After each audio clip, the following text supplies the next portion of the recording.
Welcome to Module 2, Smart Lists and Excel Reports for Microsoft Dynamics GP 2013.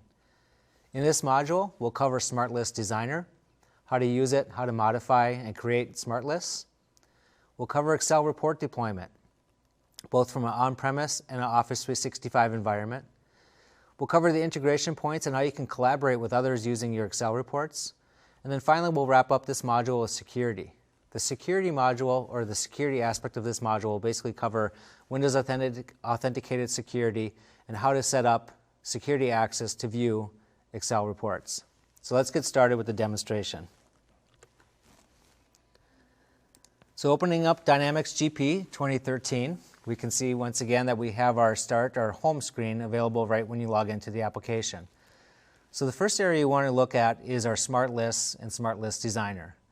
So by navigating from our Microsoft Dynamics GP tab down to Smart Lists, we open up our Smart List window. So in this example, let's open our sales and customers. So Smart Lists is basically an easy ad hoc tool that allows you to create on-the-fly reporting information and leverage that either in Excel or within the Dynamics GP application itself. So let's give you a few examples of how this will be useful in your organization. So again, starting with customers, we'll look at customers, just a customer balance smart list. So in this case, the smart list is querying the database for customer name, customer number, and then also the balance for that customer. As you can see, it's formatted and it gives us the information we need. We also have actions that we can take against each record. So by going to the Go To drop-down button in the upper right-hand corner, we can quickly navigate to other areas within the GP application by simply selecting from the drop-down list. For this example, if we go to a customer inquiry, it passes in the parameter or record for Aaron Fitz Electric into the customer inquiry window, and from that point we can see and utilize the information we need in order to either make a decision or to modify this customer's record. The other thing that we can do with the smart lists is to easily create smart list favorites. We can also do searches on the data. So in this case, I'm going to create a smart list favorite, and I'm just going to search on the customer name, or excuse me, we'll back out of this in here, and we'll go to customers. So now I've got a list of all my customer information. So you can see I've got quite a few more fields available for as far as information I want to see. So if there's information that is available, that's not available on the screen that you'd like to see in this list, you can simply come into the Change Column Display window. In this Change Column Display window, you can change the order in which you want the columns to appear in the smart list, and you can also add additional columns. So these columns that you can add to a smart list or existing smart list are predefined. So if you want to add information that's not in this predefined list of columns, then we'll use our Smart List Designer, which I'll show you that in a minute. So let's say we want to stick with these fields. We'll go ahead and hit OK. Now we got the information we want for this customer navigation layer smart list. But let's limit this down because maybe I'm a salesperson and I only work with customers in Minnesota. So let me navigate to just the customers that I want to work with rather than having to navigate through thousands of potential customer records. So in this case, we'll do our search. And we'll go to our column name, and I want to filter the list based on state because all my customers are residing in Minnesota. For the filter, I have an option between, I can do a contain search, equal, between, etc. So in this case, I want to do equal to MN and go ahead and select OK. So now at this point, you can see that I've got my smart list, customer list now queried or filtered to just show customers that are in the state of Minnesota. So what can I do with this now? Well, I can really take this information, I can utilize it in different areas of the application. So first thing I can do is I can create a favorite, and I'm just going to create a favorite called Minnesota Customers. And I'll go ahead and add it as a favorite. So as we expand the left-hand navigation tree, we can now see that I have a smart list favorite called Minnesota Customers. So let's see how we can actually utilize that within the organization or within the application itself. So just minimizing this window, let me navigate to our customer list. So now in this case, I can use that same smart list to filter the number of customers that I see when I do a lookup. So in this case, my default is to show all customers when I go into the customer lookup. But if I just want to see customers from Minnesota, I select the drop-down arrow on the left-hand side, select Favorites, and now you can see that I've got this Minnesota Customers Smart List favorite. When I come into the window and apply the filter, now you can see that it's a subset of filters or a subset of records based on customers that reside in the state of Minnesota. I can take it one step further and make this my default setting. So each time I come into a customer lookup, for example, I don't have to reapply the filter. So let's say another example, I'm creating a sales transaction. So I'll open my transaction window, create an order, and when I go to my customer lookup, you can see that that filter is automatically applied based on the default view that I want to see for a customer lookup. So again, it's a quick and easy way for me to go in and simplify the information I want to see in order to avoid having to search through maybe potential thousands of records. Now, as far as the smart list and how you can utilize this, it's not just on customers, but inventory items, employees, etc. So basically, whenever you create a smart list favorite, you can incorporate that into your lookups as well in order to limit the information based on what's pertinent to you. So that's one example of how to use a smart list. Go ahead and close my windows. The other thing that I want to show with the smart list is some of the changes that were made for existing users. So if you are an existing user of Microsoft Dynamics GP, there are some things that were, we'll just say they were pain points for customers in the past as far as not being able to resize the left-hand navigation or tree. And so what we've done is we've added some features and functionality within Microsoft Dynamics GP 2013 that allow you to maximize the amount of information that you want to see. So basically you have the hide show, so you can either expand or collapse or hide or show the navigation tree. So again, this gives you full access to all the information that you want to see in your smart list itself. And we also have the option to increase or decrease the width. So if you do have some smart lists with longer names, you can simply just do a right click in the navigation or tree area in the smart list and increase or decrease the width that you want to see for the navigation. So again, those are just some very quick and simple ways that I can modify a smart list, make it a favorite, and then utilize that favorite within the Dynamics GP application to make my job of finding data a lot easier. The other thing that's a favorite for people is to take this information and export it out to Excel. So with Smart List, we have the ability to basically export any information right out to Excel. And now at this point, you have full Excel functionality. So whether I wanted to format or whatever the case might be, I can take this information and I've got full Excel functionality in order to make the changes that I want. Now once I've made these changes, I can save these files back, and I'll show you how you can see that information right within the Dynamics GP product itself. Now one thing to mention regarding the Excel reports, or excuse me, the reports when you publish information out from Smart List, is that the information, once it's published to Excel, is static. And so that will lead us into the next part that we want to talk about is around Excel reports in just a few minutes.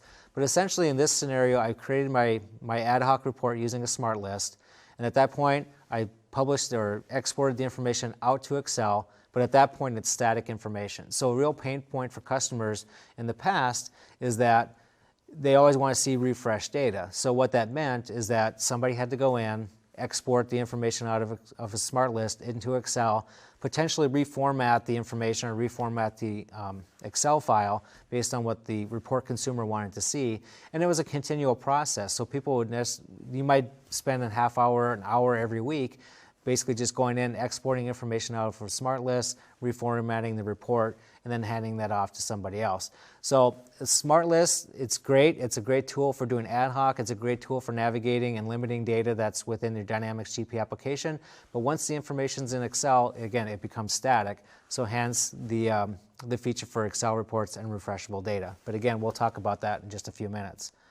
So going back to our Smart List, we also have the option to create a new Smart List or modify an existing Smart List. So as I mentioned a few minutes ago, if I wanted to add a column to my existing Smart List, I go to the Columns button, select Add, and I see a list of predefined columns that I can add to my Smart List. Well, there are some cases where these columns or a column that you want to add is not available in that list. So what we've done is we've created a Smart List Designer to basically allow you to create a Smart List from scratch. So in the upper left-hand corner, we've got a New button. and that takes you into the Smart List Designer window. Now at this point, I can either choose to modify the existing smart lists for Minnesota customers that I've created. So in this case, we can see the selected fields. I can go ahead and I can modify this and add additional fields that way if they don't appear in that columns list. Or I can choose to create something from brand new. So we'll just go ahead and hit new, and we'll just call this demo. In the product drop-down list, we can see that we have Microsoft Dynamics GP as well as other applications that are loaded. So in this case, if I'm using a advanced scheduling or a third-party product or an ISV product, that information would show up right in this drop-down list. So it's not just limited to Microsoft Dynamics GP information. It also incorporates or allows you to incorporate information from other ISV products that you may have installed. So we'll just stick with Microsoft Dynamics GP for the product, and then you can select the series. And the series, again, is basically where the information is going to flow to once you've saved it. Okay, so looking on the left-hand side here, we've got Dynamics GP. We'll open up a table. I will make quick mention that we can do either tables or views. So we have SQL views available that you can use. And let's just go to our sales tables. And we'll go to a customer master table. It's fairly common. And we'll go ahead and expand that out. So if you remember in the first module with reporting services, this is a very similar look and feel as far as how to select the data and how to select your fields and make them available for a smart list. So we intentionally tried to mimic it after the report builder experience so that people have a common experience when they're trying to create a smart list as they do with SQL report. Okay, so for this case, I'm going to do something very simple. Again, I'll just do customer name and customer number. And that's all I want from this table. So you can see as I select the fields, they become available. And let's see, we'll do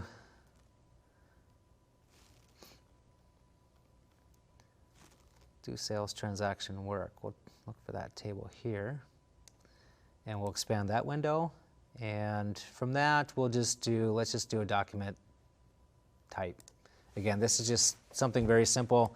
And we'll go ahead. Now we can see that we've got information from two tables. We've got information from our RM customer master table and then information from our sales transaction work table. Okay, so now at this point we have two different data sources, so we need to combine or relate the information in those two tables. So it's basically doing a join between the two tables. So I can see for my customer master table, I've got my customer number, and we'll do a left join. And for my sales transaction work, we'll do customer number as well. So again, it's information that pertains to both tables.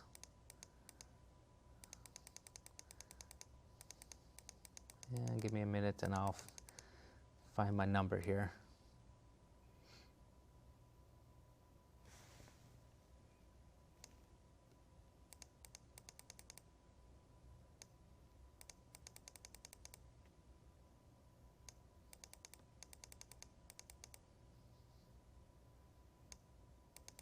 There we go. Okay. So if I knew my data a little bit better, it'd probably be a smoother demonstration. So I have two choices at this point, really. I can do a manual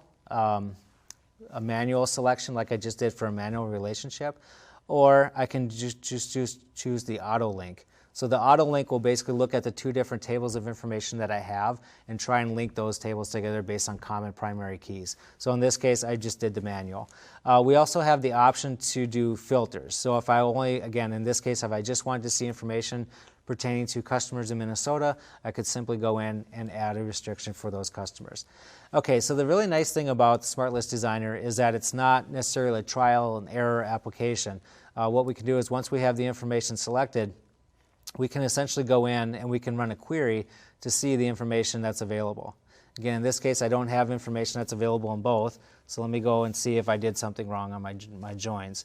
But again, I can do an auto link or I can do a join at this case. So now I've created my smart list. Again, it's very easy to do that. It's very easy to go in and make some modifications to the smart list itself. So again, I can execute the query and select OK. Again, based on the data that I have available to me, I didn't have anything that came back for these two fields or these two records.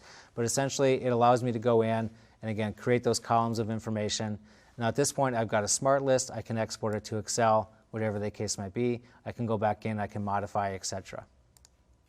So that's a Smart List Designer.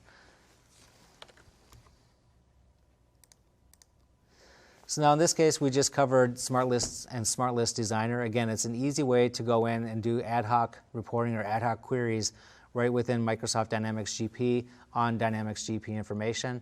Again, looking at the Smart List Designer, you do have the opportunity to expand that out to ISV products as well. It's not just a Microsoft Dynamics GP data that you can go after for the Smart List Designer. Again, once you get the information into a Smart List, you can utilize that in other areas of the application, whether it be a lookup or you can export it out to Excel. But again, going back to the Excel side of things, if you export it to Excel, it becomes static data. So that leads us into the next topic for this module, and that's Excel report deployment. So the Excel reports, really the bottom line between why we created the Excel reports, because it allows the users to go in and utilize Excel and Office data connections to refresh the data. So an example would be that I can open an Excel report, it queries the database and returns live data back to the report itself. So if you remember the kind of the pain point that I explained where you might have users within your organization that go out, export data from Excel, or excuse me, from a Smart List, modify it, format it the way somebody wants to see it, save it, and push it out to report consumers. In order to avoid having to do that continuously, maybe it be once a day or once a week, is that we create these Excel reports that have refreshable data.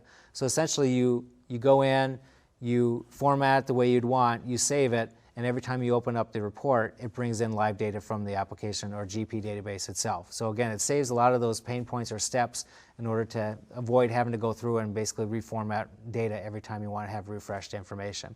So let's take a look at how you deploy those reports. So from Dynamics GP, we can go to the Administration tab, and we'll go down to the Reporting Tools Setup window. Now I will mention that for the deployment, you have two options, very similar to what we had for reporting services in Module 1.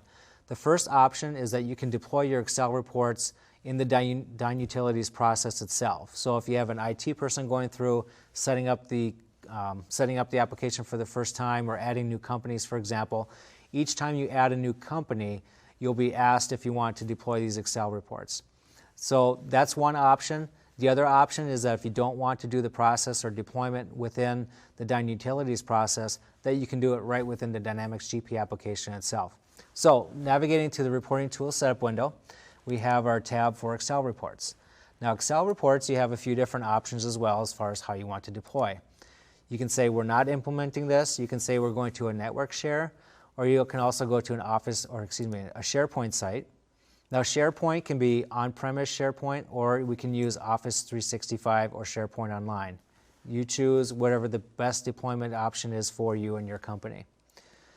A network share will basically just use the security, Windows Authenticated security or Active Directory security that you have set up within your organization.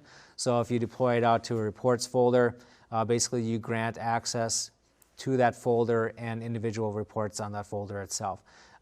From a deployment standpoint, we deploy similar to what we did with reporting services. So we deploy to a location, and then within that location, we deploy to a company, and then within each company, we have a series folder, and then within each series folder, we have a list of reports for that company and series.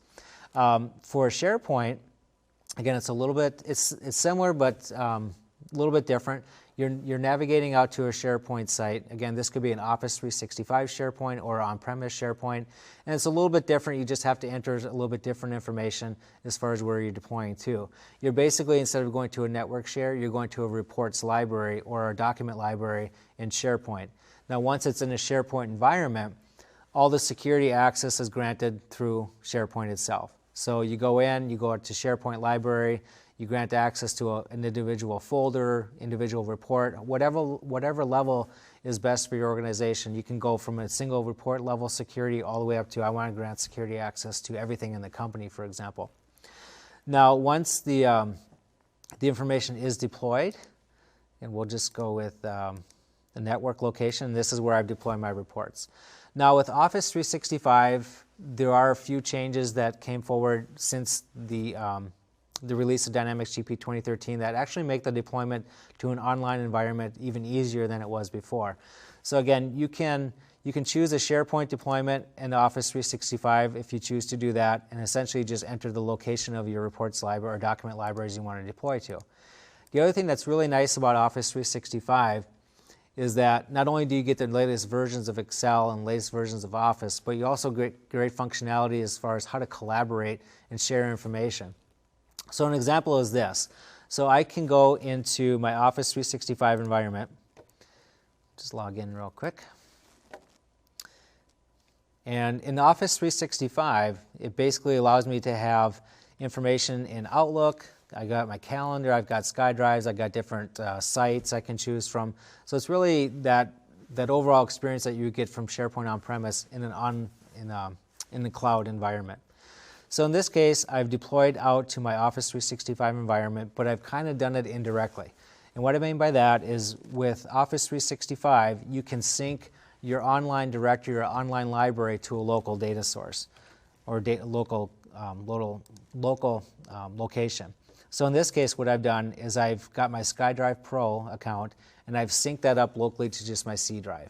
So what that means for deployment is that instead of having to go out and identify what the libraries are and so forth for deployment, I simply just come in, say I'm going to deploy to a network share location, and then I just point it to that SkyDrive location that's basically mapped down to my hard drive. So now once I've done the deployment, so from the application standpoint, it looks like it's deploying to a local environment, but essentially what happens is it deploys to that local SkyDrive, and then that local SkyDrive gets synced up to my Office 365 account. So in that case, it allows me to see the information online in Office 365. So let's take a look at this again. So we have our different folders. We have data connections. I created a folder for my reports, and then I also have folders for reports. So as we go into the reports folder, now we'll see that similar look and feel where we get in. We have access to information based on company. When I select CES, now I get the databases based on series, and then down to the report itself. So again, based on security, you can look at securing right down to the report. You can go to the report category or series, or you can grant security at the company level itself. So again, different avenues as far as security and how secure you need individual documents to be. Okay, so moving along in the deployment window, we have another field called the user level. And this would be utilized for my reports. So let's just say, for instance, I created a report or I modified an Excel report, and it's really just for me. So maybe it's something where I have a collections report with all my customers and I just want to keep it to myself. What I can do is I can define a location of where I want those reports to pull from. So in this case, it would be a My Documents type of location. Since this is an IT experience in order to go in and set this, or administrator experience to set this window up, basically they just use a wildcard for the user ID. So in this case, I'm just pointing to my local My Documents, My Excel Reports folder. And when I store individual documents into that folder, when I come into Microsoft Dynamics GP and retrieve my reports, it'll retrieve all the reports that I have security access from the SkyDrive Pro account. In addition to those reports, it'll retrieve the reports that are stored locally in My Documents or My Documents, My Excel Reports folder. So again, it gives me an option to say, I want to create a report that's available for everybody within the organization or everybody that has security access to the report out in an Office 365 environment or in a local network share environment. And in addition to that, I can get to and view information that's pertaining to just me that really nobody else might not really care about or shouldn't actually have access to information. So I can store those locally in the My Documents folder. All right, so going back into the deployment, once I've got my location set up and so forth, I can go in and I can see my two different companies. When I expand each company, I can see I've got SRS and Excel deployment options, and you can see I've got the little green check mark showing that I've already deployed my Excel reports for Contoso Electronics. I can go in and I can go and redeploy the reports if I choose to do so, and I also have a report that I can print out showing me the status of the deployment for all the companies. So if there's a report, or Excel report that may have not deployed that you're looking for, you can always check back on this report and see what the status was, whether the report deployment was successful or failed. Once you've selected your checkbox, it's just a matter of going through and checking or clicking the Deploy Reports button, and the reports will deploy. For the Excel reports, we have over 250 Excel reports that are available right within the Dynamics GP application by simply going through and deploying. Again, this doesn't mean you can't create your own, but basically this is a starting point. You can modify the ones that we provide or create your own report if you choose to do so. Okay, so let's go back and recap. So that's basically your Excel report deployment. Again, we have about 250 reports that are available within Microsoft Dynamics GP. The deployment can be to an a SharePoint site on-premise, Office 365 environment, or local network share. So again, you choose what's best for your organization or where you want to store the reports. Okay, so now we've got our reports deployed, so now what? So let's look at our integration points, how the reports look, how they function, and some different collaboration opportunities that are available because of the Office integration that we have. So going back to my Dynamics GP product, we'll go ahead and close the window.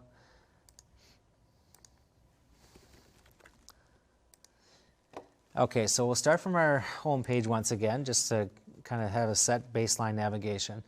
Okay, so once we've deployed our Excel reports, we can see a list of all the reports by going to the Administration tab and then selecting Excel reports. So again, this will give me a list of all the Excel reports that I have available for Contoso Electronics.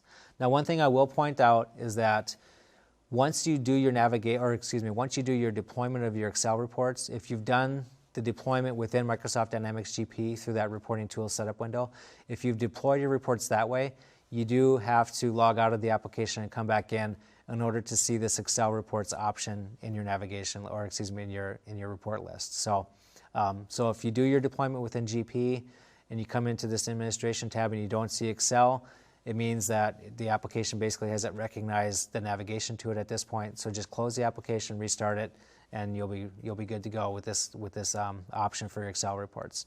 Okay, so now at this point we have our Excel reports. We can also go to our different navigation buttons. And for instance, if we go to sales, the information pertaining to the reports is filtered based on sales-related information.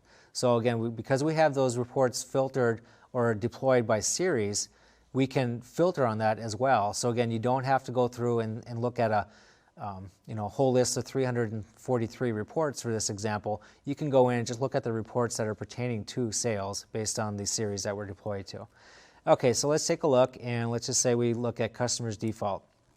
So at this point, we can select it. We go ahead and view. And you notice now the information is coming back in an Excel environment rather than in a smart list environment. So as I alluded to before, I'll go ahead and I'll delete this information. So if I was using a smart list and I deleted the information, there would be no way to get this back from within Excel. I would have to go back to my smart list and re-export. So with the Office data connections that are used to get live data, I simply go into Data and hit Refresh, and it queries the data out of my database and brings the information back. So again, it's a very quick and easy way to create a report once, format it, save it, make it available to the users that need to see or consume this information, and kind of forget about it. You don't have to go back in and continually update the information. It's just a matter of come in, refresh the data, and you're ready to go. Now, I'll touch on this on security a little bit, but the way the security is set up on the reports themselves is that we don't save information on the report. So when I go into the report and I close the report, we have a checkbox in the connection properties in Excel that basically says remove all the data when I close the workbook. And what this does is basically it forces the authentication of the user before they retrieve any information back, just to ensure that they do have security access to the actual data and not just the file itself. So I'll get into that a little bit more when we talk about security. Okay, so let's take another example. We'll just leave that one. And let's look at customer balance. So we're going to take our customer balance, and we'll go ahead and double click or else view, whichever you choose. Okay, now again, because I'm in an Excel environment, I have all the tools available in Excel. There's no difference whatsoever because we are in Excel natively. So I can do quick, simple things. Maybe I want to do a quick format, make these dollar signs, and maybe I just want to look at the top 10. So I can look at my top 10 items real quick. Another thing, again, more people are more visual than data depending on the role they have in the organization, so I can quickly go in and add a chart and shows me top 10 customers, for example, with the balances. So we'll go ahead and change that.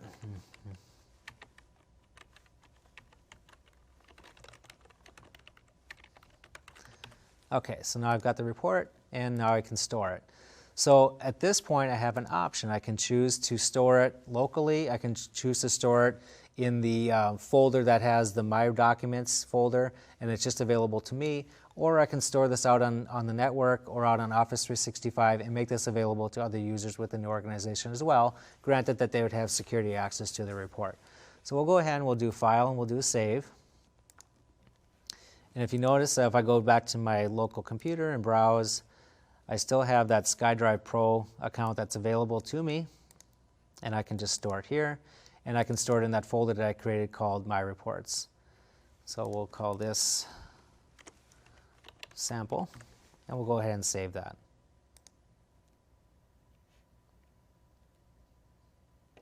Now once that information is saved up into my Office 365 environment, or I should say basically what's happening is it's taking that information and it's storing it to that local C drive account that I had set up. And so in this case, it's basically going to my local C drive, to that SkyDrive Pro account, and then at that point, it will sync up to my Office 365 environment and allow me to see that information across different applications that I might be using or different devices. So as I switch over to Office 365 and come into my SkyDrive again, you can see my reports. And now we can see that that sample that I just created shows up in my Office 365 environment. So you think, well, okay, what's the big deal? So I saved it to a different location. But really what you have to do is think about how you can really leverage this within your organization. You know, if you're a customer, at this point, because it's online, you have access to this information regardless of device that you're using. So I could use a phone, I could use a tablet, whatever the case might be. As long as I have access to that, basically a website in Office 365, I have access to this information. So it's really the scenario you'd really want to go after would be the customers, or excuse me, the users within your organization that don't necessarily go into the Dynamics GP application at all. You know, they might be more or less an executive level persona within the application where they don't have a login to Dynamics GP. You probably don't want them to have a login to Dynamics GP because they don't want things getting messed up and this and that. So what you do is you push the information out to an environment where they can access the information. So again, in this case, we push it out to an Office 365 environment. They can open the report, again, depending on the device they're using, opens the report. You'll notice that it came up with enable content, which basically means that it came back as a blank data sheet until it recognized who I was and authenticated who I was and was able to return the data based on the information I have access to. So again, just because I'm creating that report doesn't mean that you necessarily have access to it. If you don't have security access to the information itself, it comes up with a blank report. So it's kind of that, that security layer from mistakenly just granting security to a report, but you still have to have security access to the data behind it. Okay, so now you can see we've got the same report that I just launched in Excel, and it's available right within Office 365. The other thing I wanted to show is a little, go back to my PowerPoint slide here, is showing not only the integration points and collaboration, but some additional things that you can do within Microsoft Dynamics GP. So I'm going to switch back to my GP application for just a minute. Okay, so let's say that this customer balance report is something that I want to use regularly. I don't necessarily have to come back in to the report list in order to get the information I need. So what I can do is I'll unselect the report. I'll just go with my customer balance. And if this is something that I use on a daily basis or a very frequent basis, what I can do is I can select to add to my reports. And so basically the add to my reports is functionality that allows you to basically tag or designate reports that you use very frequently and be able to make those easily available right from your home page. So we'll go ahead and add that as a my report. And as we navigate back to our home page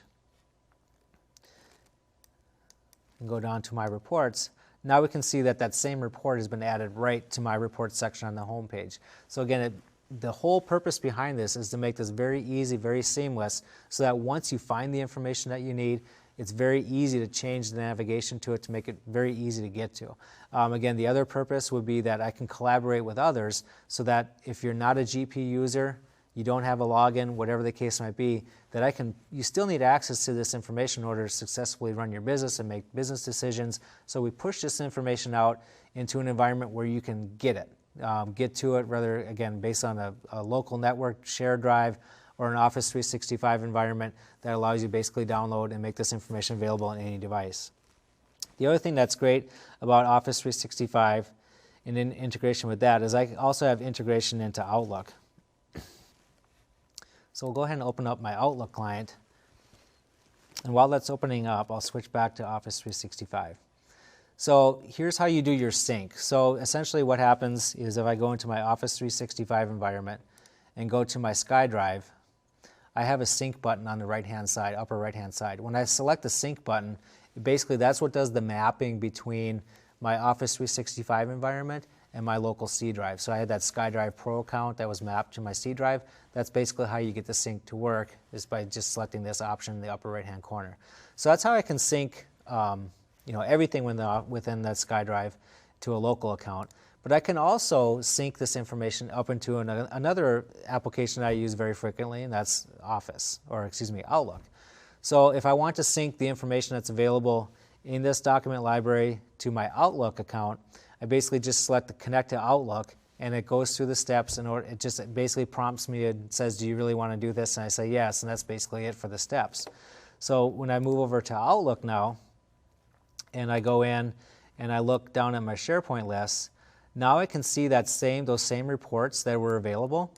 I can see those same reports available in Outlook itself. So again, it's a very easy way for me to take something and share it and collaborate with others and put it into the hands or in the application that they use most. So again, a lot of executives out there will use Outlook because they're constantly looking at their calendars, managing calendars, where they need to be in meetings and so forth. Why not put that information right at the hands and where they're going to use it in the application they're going to use most?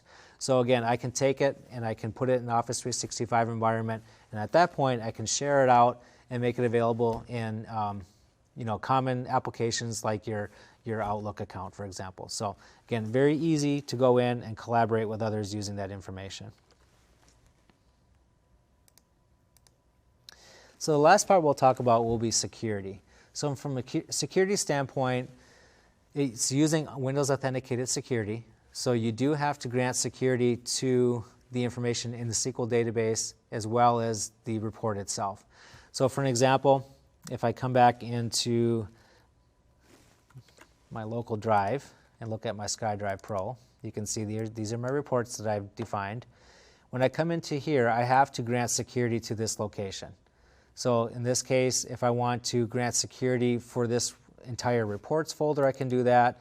I can do it individual based on the company that I'm logged into, series, and right down to the individual reports. So again, if I'm going to a local drive or a network share, it's easy for me to go in and grant security based on Active Directory. If I've deployed out to a SharePoint site or an Office 365 site, then I would use the security within SharePoint or Office 365 in order to grant security. Again, the security model is the same regardless if you're going on-premise or to an Office 365 or SharePoint site. Essentially, you can grant security all the way from the highest level down to the individual report itself if you choose to do so. Again, looking at each report, we are using Windows Authenticated Security, so this is not using your security model from Microsoft Dynamics GP. So you would have to go into SQL and create a Windows Authenticated user and then grant security to the information they need to see. So there's still kind of two layers of security. So another common scenario that people run into is they go out and they grant security access to a report at this location, for example. Well, that's just granting security access for somebody to see the report. It's not necessarily granting access for them to see the data on the report. So in this case, I would go in, I would grant access to the report based on the network drive or the SharePoint site where it's been deployed to, and then I go into SQL, create a Windows Authenticated SQL user, and then assign that security to the reports themselves. So again, I have to look at two locations or grant security at two different locations in order for that to work. So let's go back and look at the report that I created for my report. And let's see, we'll go back to my report.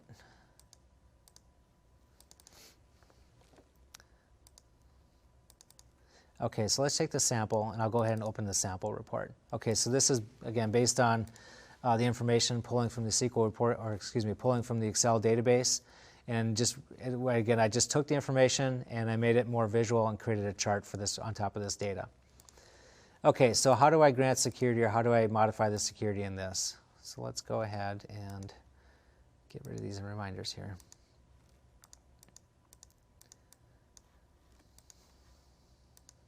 All right, let's try that again. Try and reopen that report real quick.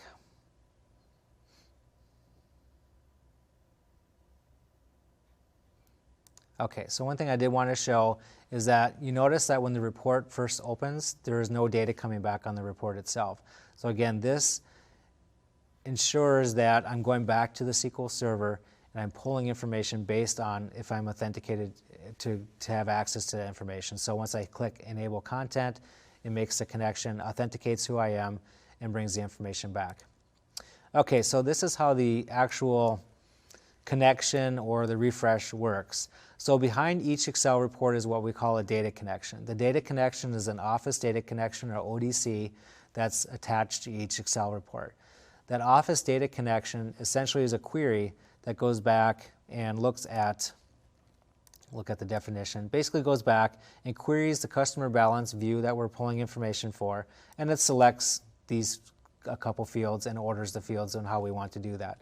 So it's basically a SQL query built into the Excel report with a data connection string that when you launch the report, again, goes back, makes the connection, authenticates who you are, and then brings back the information that you have defined in your query. So if you, by default, all the Excel reports that we deploy have this button or checkbox saying remove data basically when the report is closed or saved. Essentially what that does is that forces that report to be blank when you first open it. Just like we saw when I opened that report, the report was blank. I had to click on Edit Content in order to get the information back, or authenticate who I am and bring the information back. If you choose to remove this and not refresh the data on open, essentially what will happen is that if I choose to do that, and if I close the report and reopen it, the information is stored with the report itself. So in that case, I wouldn't have the security access necessarily that I did before. So I go ahead and reopen this report. Now you can see that I'm not prompted for enabling the content anymore. It just brings the information back. So it's always good practice to, again, it depends on the information that you're representing within your report, but it's always good practice to keep that default setting where we don't want to store any information with the report. And that way, if you accidentally grant security access to a report on your network share, for example, when somebody opens that report, maybe it's a payroll report, they open the report, if they don't have authenticated access to go back and actually pull the data out of SQL, they can open the report and nothing will come back. It just says you don't have any security access to the data. So it's really, it's really a security measure in place to say, you know what, in case you make a mistake in granting security access, we want to make sure they really have access to the data itself before we grant them or bring that information back. So again, I would highly recommend you keep the checkbox as is because it's the default. But again, if you have a report that really, maybe there's not really that much there's no confidential information on the report itself, you can uncheck the checkbox, store the information on the report when you save it and close it. And then the only difference would be that at that point it becomes more of a manual refresh, so you'd have to come in and refresh the data at that point. So again, you can do it either way, but it's just more secure to keep the default checkbox there to remove the data as when you close or store or save the report. So that's just getting into how the security works. Again, it's the security based on your Windows authenticated user. It's not your SQL, it's not your SQL ID or GP user ID.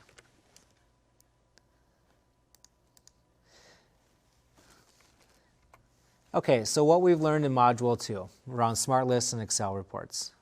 So we learned why smart lists are an important part of ad hoc reporting. Again, it's very easy to go in.